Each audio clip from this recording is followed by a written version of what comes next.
The 40-page bachelorette document turned out to be the least of my problems. It had been 3 weeks since the rooftop. 3 weeks since Rika popped a champagne cork over a public street and none of us investigated the consequences. And in that time, my mother's family group chat, a chat that had for years mostly consisted of blurry photos of side dishes and the occasional passive-aggressive reminder about visiting grandma more often, had transformed into what could only be described as a full-scale wedding operations center. There were folders. There were color-coded folders within folders.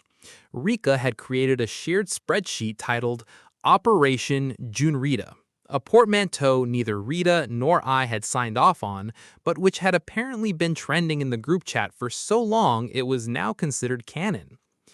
"We need to talk about the venue," Rika announced, the second I walked into my parents' house for what I had been told was a casual family dinner and what was in fact an ambush with side dishes. "We haven't even set a date," I said. "The good venues book 18 months out, Opa," Mira said, not looking up from her laptop where, I noticed with growing alarm, she had approximately 14 browser tabs open, each displaying a different rooftop garden or ballroom. "This is not us being dramatic. This is just how weddings work. You would know that if you'd done any research at all, which you haven't because you've been engaged for 3 weeks and have contributed exactly 0 ideas to this process." "It's my wedding. I feel like I should be allowed to contribute ideas at my own pace." "It's Rita's wedding too," Susie pointed out, with the specific smugness of a 17-year-old who had clearly rehearsed this line. "And she's contributed 40 pages of Pinterest boards, so really you're the only one lagging." I looked around the room for Rita, hoping for backup, and found her sitting at the far end of the table with my mother, the two of them hunched over what appeared to be a handbag fabric swatch book, deep in a conversation I had not been invited to and, judging by the intensity of it, would not have understood anyway. "Rita," I said, "a little help." Rita looked up, entirely unbothered. "Your sisters are very passionate," she said. "I respect passion." "That is not helping." "I'm not trying to help you specifically," she said. "I'm trying to get this wedding planned before I turn 30, and your sisters have logistic skills I genuinely cannot compete with. Did you know Rika got us a group discount on flowers by threatening to leave a bad review for a vendor that hadn't even done anything wrong yet?" "That's called negotiating preemptively," Rika said. "It's a skill." "It's a skill that resulted in 15% off peonies," Rika said. "You're welcome." I want to be clear that my sister's enthusiasm was, at first, genuinely useful. Rika's spreadsheet, chaotic as its origin story was, turned out to be a legitimately well-organized planning document, complete with vendor comparisons, an itemized budget breakdown, and a tab, which I discovered with some alarm, dedicated entirely to contingency plans in the event of rain, vendor cancellation, or what Rika had ominously labeled AMA-related incidents. Mira, despite constant complaints about being tired from her actual full-time job, had apparently spent several lunch breaks calling florists and comparing quotes with the ruthless efficiency she brought to her actual career. Susie, still in high school, had somehow become the group's unofficial mood board curator, producing an Instagram-worthy aesthetic direction for the entire event that even Rita admitted was better than anything she'd have come up with alone. For about a month, it worked. It worked well, actually. The four of us and Rita meeting most Sundays at my parents' house, spreading vendor contracts and swatches across the dining table, my mother periodically appearing with more food than the situation required, and offering opinions nobody had asked for but everyone secretly wanted. The trouble started, as these things tend to in my family, gradually enough that I didn't notice it happening until it had already happened. It began with the flowers. Rika had mentioned, weeks earlier in an offhand comment during one of our Sunday planning sessions, that she liked the idea of incorporating protea into the bouquets. Something with texture, something a little wild and unconventional, a callback to a flower shop she'd visited with her grandmother as a kid. Rika had nodded, made a note, and then 3 weeks later presented Rita with a full floral mock-up featuring an elaborate arrangement of peonies and ranunculus that looked by every objective measure gorgeous and contained not a single protea anywhere in it. "I love this," Rika said, holding up the mock-up with genuine pride. "I found a florist who does this exact aesthetic for half the price of the first one we looked at." Rita looked at the photo for a long moment. "It's beautiful," she said carefully. I had mentioned protea somewhere in there." "Oh," Rico waved a hand. "Protea doesn't really match the color palette we landed on. This is more cohesive. Trust me, I've been looking at wedding florals for 3 weeks straight. I have a good eye for this now." It was a small thing, genuinely, objectively, a small thing, the kind of minor creative disagreement that happens in every wedding planning process on Earth. But I noticed, watching Rita's face in that moment, a flicker of something. Not anger, nothing that dramatic, just a small, quiet deflation. The specific look of someone realizing a decision they'd made about their own wedding had been quietly overridden by someone else's better organizational skills. It happened again the following week with the seating chart, which Mira had apparently redesigned twice without consulting either of us, moving Rita's college roommate to a table near the back because, in Mira's words, the numbers just worked out better that way. A justification that conveniently also placed several of Mira's own friends at the best table in the room. It happened a third time with the cake. A genuinely absurd argument that unfolded entirely over text, in which Susie unilaterally vetoed Rita's choice of lemon filling in favor of chocolate, on the grounds that everyone likes chocolate more, it's just science. A claim that had no basis in anything resembling science. By the fourth Sunday, I noticed Rita had stopped bringing her own ideas to the table entirely. She'd sit and nod and let the conversation move around her, contributing polite agreement to whatever my sisters had already decided, in a way that was so unlike the woman who'd once told off my entire family at a dinner table without raising her voice, that it took me an embarrassingly long time to actually register what was happening. I finally caught it properly on the fifth Sunday, when Rika unveiled, with genuine excitement, I want to stress, none of this was malicious, an entirely new dress silhouette she'd found online that she thought would look so much better than the one Rita had already chosen and paid a deposit on. "I just think this one is more you," Rika said, scrolling through photos on her phone, angling it toward Rita. "The one you picked is nice, but this has more movement, more drama." I showed Mira and Susie, and we all agreed. "You all agreed?" Rita repeated, quietly. "Yeah, we had a whole group chat about it last night," Rika said, entirely oblivious. "We didn't want to bother you with it until we'd narrowed it down properly." I watched Rita's face do the thing it had been doing for weeks now, that small, polite recalibration, the visible effort of choosing not to make a scene at her own future in-laws' dining table, and something in my chest went hard and decisive in a way I hadn't fully felt since the rooftop. "Can I talk to you three for a second?" I said. "Outside." Rika blinked. "We're in the middle of." "Now, please." The back porch once again hosted a family intervention.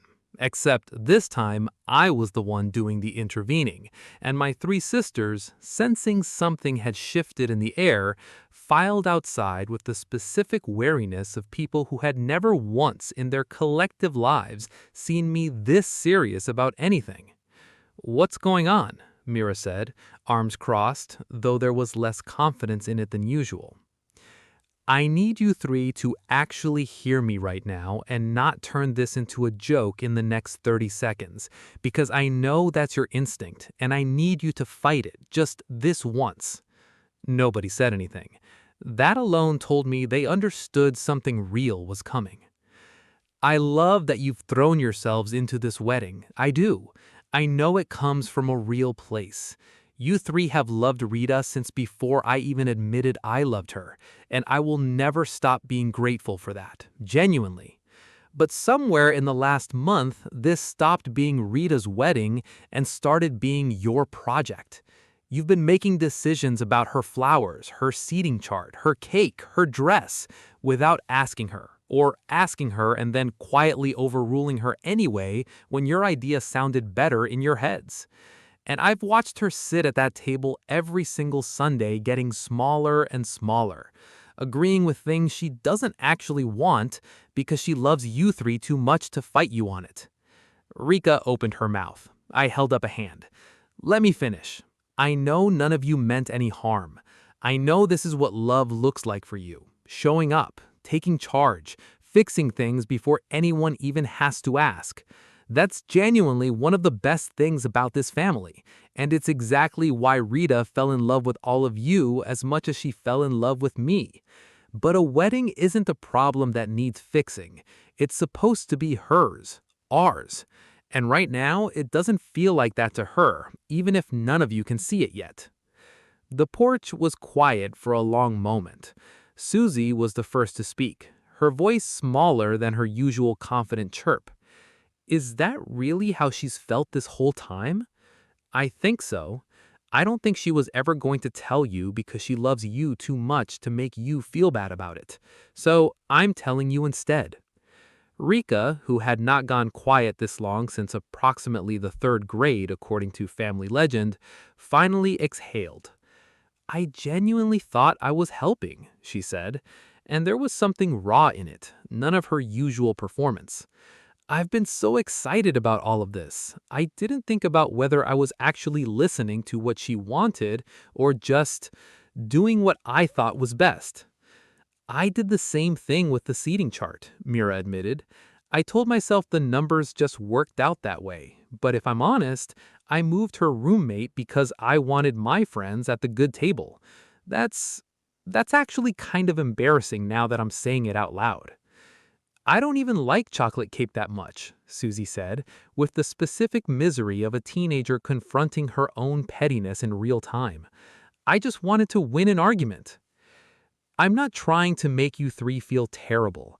I just need this to be hers, genuinely hers. You can still be involved. God knows I want you involved. I couldn't survive without you. But from now on, when she says what she wants, that's the answer, not a starting point for a group chat vote. Rika nodded slowly, then reached out and pulled me into a hug I did not see coming, gripping tight in the specific way she used to when we were kids, and she was actually genuinely sorry about something instead of performing sorry for an audience. "You're a good partner," she said, muffled against my shoulder. "I don't know when that happened. You used to be so useless about this stuff." "Thanks, I think." "We'll fix it," Mira said, already pulling out her phone, presumably to undo several weeks of unilateral decision-making. "Starting tonight." We went back inside, and I want to say the transition was smooth and mature and appropriately humble, but this was still my family, so instead what happened was Rika walked directly up to Rita, grabbed both her hands with the same overwhelming intensity she'd once used to declare war on her 4 years earlier, and said, "I am so sorry. This is your wedding. I've been a menace. Tell me what you actually want and I will make it happen exactly the way you want it. No notes, no group chat vote, I swear on my new salary." Rita blinked, clearly caught off guard by the sudden shift. "What?" "Junho talked to us," Mira said, on the porch.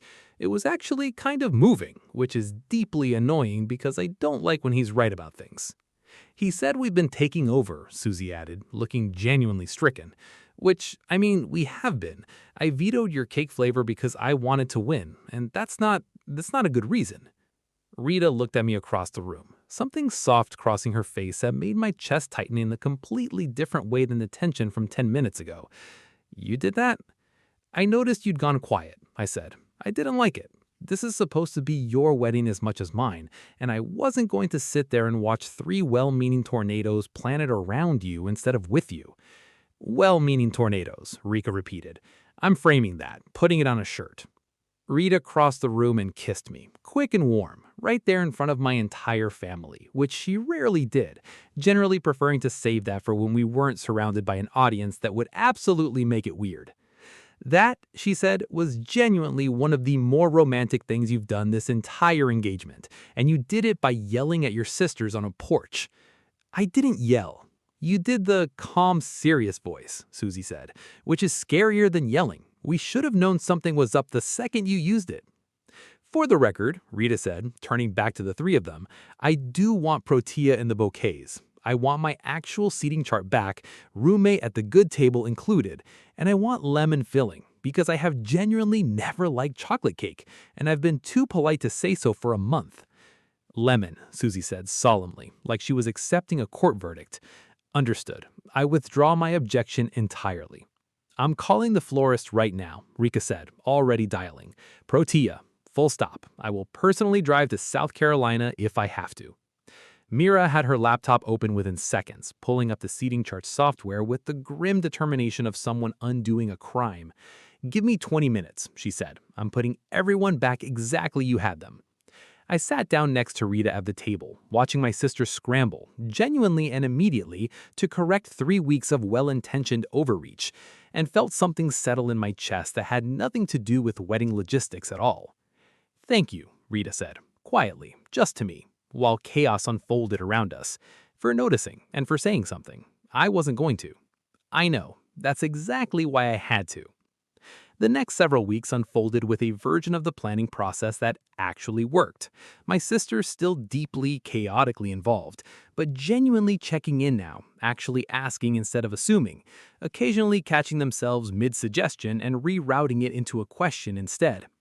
Rika, in particular, developed a habit of prefacing every idea with, obviously your call, but what if, which was still, admittedly, a lot of ideas, but at least came with the correct framing attached.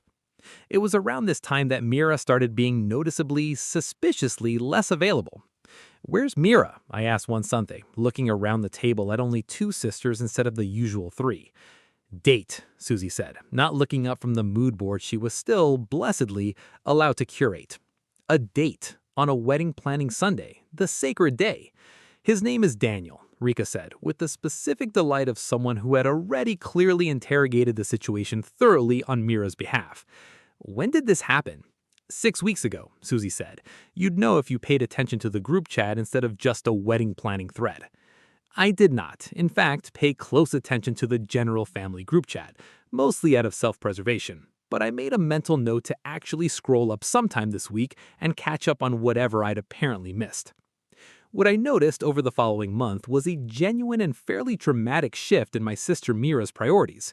Where she'd once been the most aggressively, obsessively invested member of Operation Junho, the spreadsheet architect, the vendor negotiator, the woman who had once called a caterer 4 times in a single afternoon over the correct ratio of appetizers to guests, she now arrived to our planning sessions 10 minutes late, checked her phone with suspicious frequency, and left twice in a row with the vague explanation of plans. My sister has abandoned us, I told Rita one evening, half joking, as we reviewed catering samples that Mira had notably not weighed in on at all. She's in love, Rita said, entirely unbothered, popping a sample skewer into her mouth. I don't think I've ever seen Mira this uninvested in a project in her entire life. She once color-coded her own sock drawer. People change when they fall for someone, Rita said, with a small, knowing smile. I did in fact know something about that, so I let it go, mostly, though I couldn't resist bringing it up the next time Mira showed up 30 minutes late to a cake tasting. Phone in hand, a faint smile on her face. I had nothing to do with the 4 different frosting samples in front of her. You've barely looked at the spreadsheet in 2 weeks, I said. I delegated, Mira said, entirely unbothered, still smiling at her phone. You don't delegate. You once told me delegation was a weakness people use to justify laziness. I was younger and more insufferable then. Also, Daniel's really good at logistics, actually. He helped me build a better version of the timeline spreadsheet. It's honestly superior to my original. You let a man improve your spreadsheet? He's very talented, Mira said, with the specific dreamy tone of someone who had, in fact, fallen embarrassingly hard and did not care the slightest who knew it. I decided, watching her, that this was probably good for her. Good for all of us, honestly. Watching the same intensity that had once been weaponized entirely towards my love life get redirected towards someone building a spreadsheet with her instead of against me. I made a mental note to actually meet this Daniel person before the wedding, mostly out of brotherly obligation, though I suspected from Rika's enthusiastic reports that he was going to pass whatever informal vetting process my family put him through with significantly less drama than Rita and I had endured. The bridal shower arrived on a Saturday in early June, hosted inevitably at my parents' house because apparently no significant event in this family's history was permitted to happen anywhere else. I was obviously not invited to the actual shower itself, which meant I spent that particular afternoon at a nearby sports bar with Daniel. I was, of course, supposed to have a bachelor's party, but I opted not to because I only had one actual close male friend, and he was in the middle of writing his final master's degree exam in Switzerland, so he unfortunately could only fly in on the wedding day itself to be my best man. So I opted for a quiet, sister-free afternoon instead. Surprisingly, Daniel turned out to be exactly as steady and unbothered as advertised, a genuinely calm presence who listened to an hour of my accumulated in-law horror stories with the patient amusement of a man who had clearly already accepted his fate, while receiving a steady, increasingly unhinged stream of texts from the group chat documenting the shower's progress in real time. Rika. Operation Bridal Shower is a go. Amma made 4 different kinds of banchan for a bridal shower. This is not normal shower food. We are not questioning it. Susie. Rita just opened the gift from Grandma, and it was a handmade quilt with our wedding date embroidered on it, and she cried. And now everyone is crying, and I don't even know why I'm crying. Rika. Mira brought Daniel's mom's recipe for the champagne cocktails, and everyone's already 3 drinks in, and it's not even 3 p.m. Mira. I did not bring Daniel's mother into this. I brought a recipe I found online. Why does everyone keep attributing every good idea in my life to Daniel now? Rika. Because you have been, Mira. It's fine. It's cute. We support you and your improved spreadsheet boyfriend. I put my phone down at that point, mostly because Daniel had asked, with genuine curiosity, whether Spreadsheet Boyfriend was going to become his permanent family nickname, and I informed him, honestly, that in this family, once a nickname landed, there was no appeal process. The updates kept coming throughout the afternoon. A game, apparently, that involved my mother testing how well Rita knew embarrassing facts about me, most of which Rita answered correctly with a level of detail that suggested I had genuinely told her too much over the past 4 years. A moment where Rita's mother, flown in specially from Atlanta, gave a toast that reportedly left every single woman in the room in tears, myself included secondhand, reading the transcript Rika had apparently recorded and sent verbatim. And the update that made me laugh loud enough that Daniel actually asked if I was okay was a photo of my grandmother, tipsy on champagne cocktails, attempting to teach Rita a traditional wedding dance in the middle of the living room while Susie filmed the entire thing from a strategically unflattering angle for posterity. The final and by far most chaotic update came around 6 in the evening, a voice memo Rika sent with no context whatsoever, which I played on speaker, Daniel leaning in with interest. It was Rita's voice, slightly breathless with laughter. Okay, everyone settle down. Susie wants to do a toast apparently. This is happening. Everyone grab a glass. Susie's voice, clearly having had at least 1 champagne cocktail more than was strictly advisable for a 17-year-old, though evidently nobody had stopped her. Okay, so I've known Rita for 2 years technically, though it feels like longer. And I just want to say, when she first showed up, I hated her. Genuinely, deeply hated her on principle, because she was going to take my brother away from me. And I was 15 and dramatic, and I did not handle it well.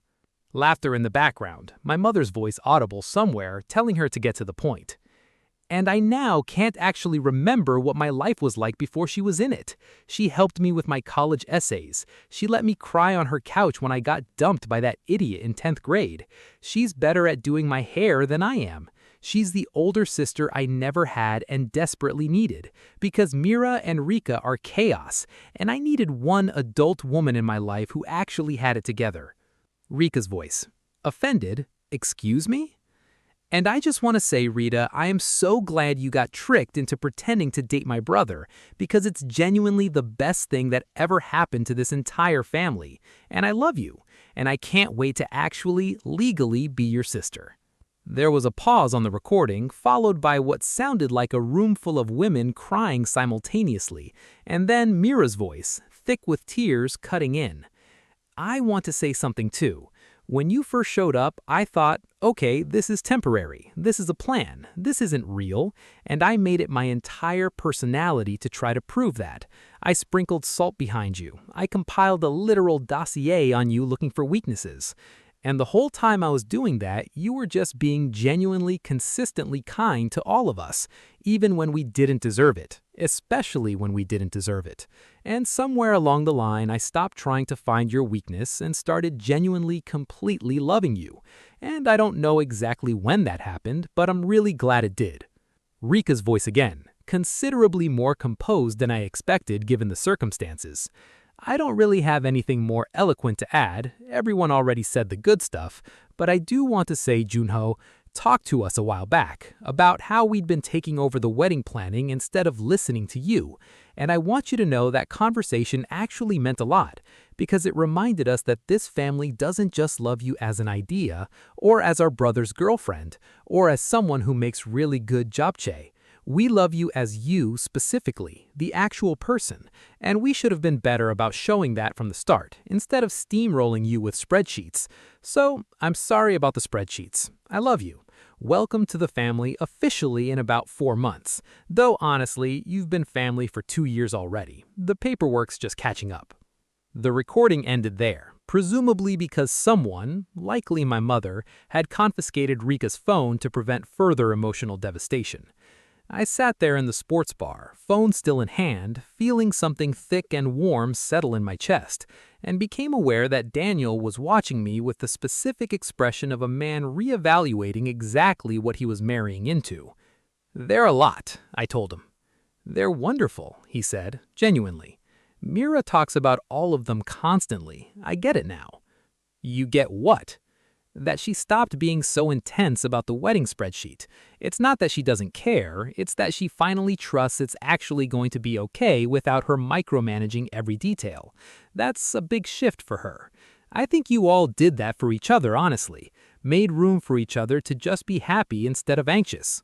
I thought about that for a long moment, about 3 sisters who'd once formed a literal committee to sabotage a fake relationship, who'd sprinkled salt and compiled dossiers and ambushed amusement park dates, who'd then spent 2 years grudgingly, enthusiastically, completely falling in love with the same woman I had, and who'd finally, on a back porch a few weeks ago, learned the difference between loving someone loudly and actually listening to her.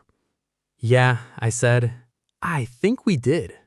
If you loved this installment of Junho and Rita's story, smash that like button and subscribe for more K-Afro Narratives.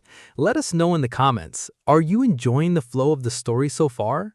What do you think about how Junho spoke to his sisters about the wedding planning? And should we see the actual wedding next? See you in the next one.